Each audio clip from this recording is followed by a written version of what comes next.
Hello everyone. Today we will get a brief introduction about Newton's corpuscular theory. It is a vast topic, so we will cover its introduction in parts, and this is going to be the first part of my video. So let's get started. Starting with its etymology, or say its origin, it is related to optics, and you all know better than me. Corpuscular theory of light was set forward by Descartes in 1637. It states that light is made up of small discrete particles which are also called corpuscles, or in simple words, little particles which travel in a straight line.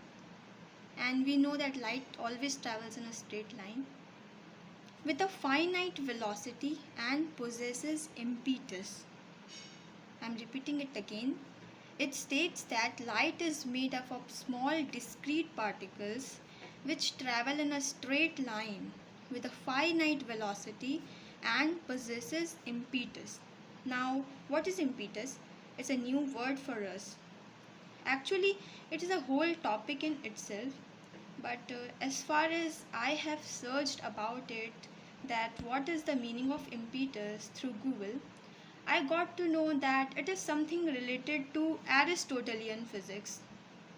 It is something related to Aristotelian physics. So better let us not talk about this in this video. Coming back to our Newton corpuscular theory, and what is Newton corpuscular theory?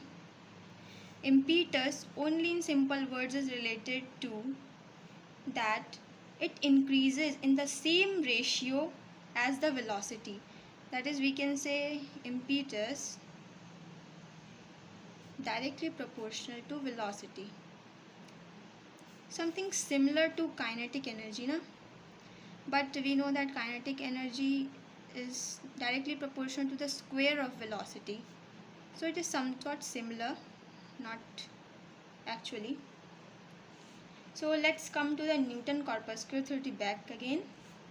That the light is made up of small discrete particles which travel in a straight line with a finite velocity and possesses impetus. I hope you all have got this.